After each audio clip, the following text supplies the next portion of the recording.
Hello दोस्तों, कैसे हैं आप सब।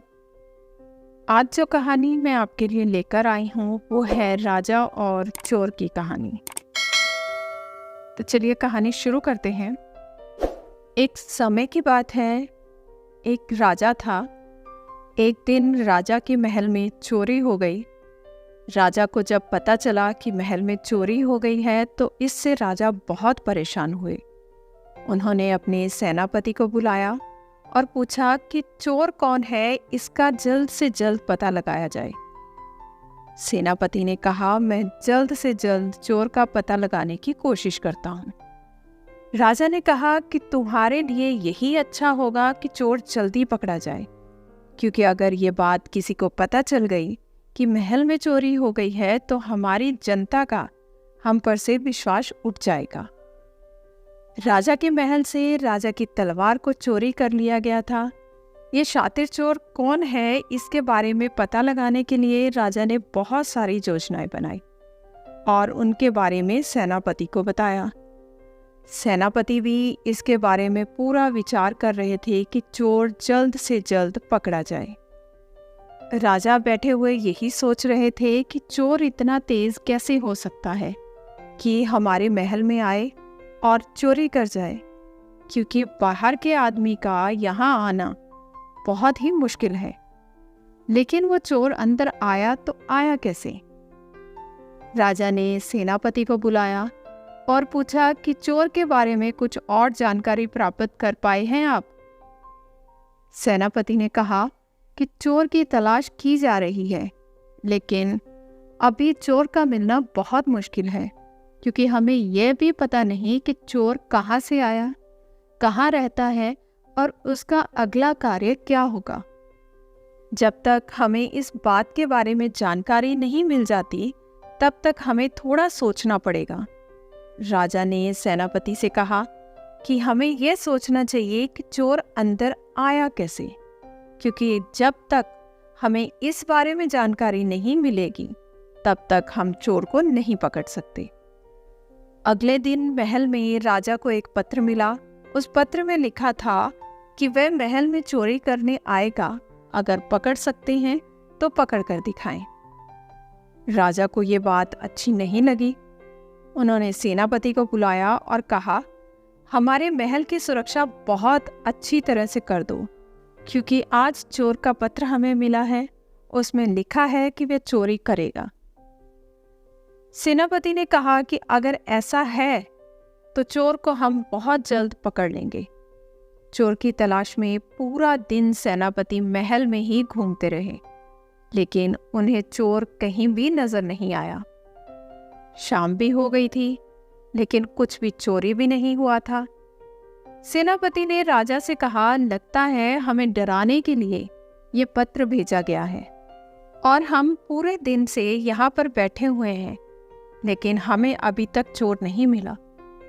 जब सुबह हुई तो राजा को यही लगा कि शायद पत्र हमें डराने के लिए भेजा गया था। लेकिन जैसे ही राजा तैयार होने लगे तो उन्होंने देखा कि उनका ताज उन्हें नहीं मिल रहा। तभी दूसरा पत्र मिला। चोर ने कहा कि आपका ताज मेरे पास है। राजा का ताज चोरी कर लिया गया था और राजा को इसके बारे में कोई खबर नहीं थी। यहाँ तक कि सेनापति को भी इस बारे में कुछ भी पता नहीं था।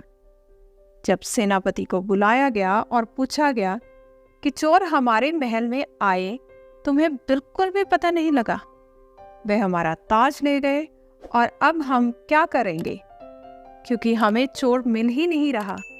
जनता को हम क्या बताएंगे। आज हमारा ताज चोरी हुआ है, कल हमारी तलवार चोरी हुई थी।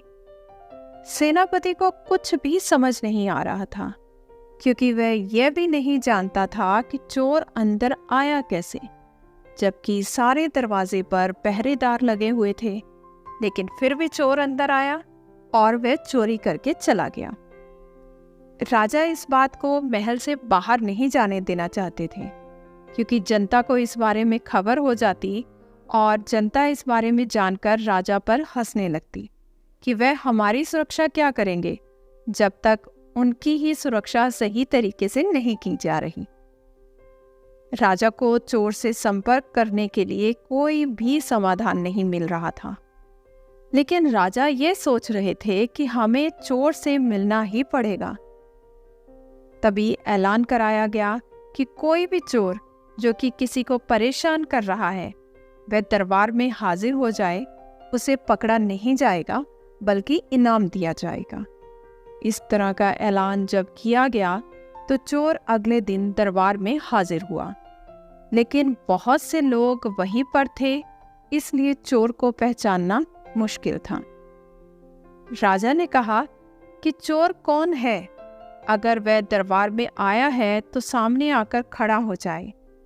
तभी चोर भीड़ में से निकलकर सामने खड़ा हो गया और कहने लगा, मैं ही चोर हूँ जिसने आपके सामान की चोरी की है। राजा ने कहा कि मैं तुम्हें इतना सारा धन दूंगा कि उसके बाद तुम्हें चोरी करने की कोई आवश्यकता नहीं होगी और तुम्हें मेरा सामान भी लौटाना होगा, और इसके बदले में कुछ भी नहीं किया जाएगा।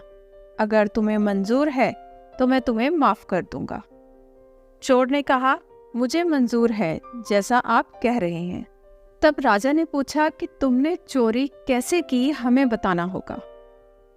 तब चोर ने कहा कि जब भी आपके सामान लाने वाली गाड़ी आती थी उसी में बैठकर आ जाया करता था और सेवक का रूप बनाकर महल में घूमा करता था और चोरी कर लेता था। जब राजा को यह बात पता चली तो वह सपने में भी ये सोच नहीं सकते थे कि उनकी सामान की गाड़ियों में कोई चोर अंदर आ सकता है। राजा ने ये चोर को माफ कर दिया और उसे बहुत सारा धन दे दिया गया। इस तरह से चोर धन को लेकर चला गया, फिर उसने कभी चोरी नहीं की। तो दोस्तों, आशा करती हूँ आज की कहानी आपको पसंद आई होगी। धन्यवाद।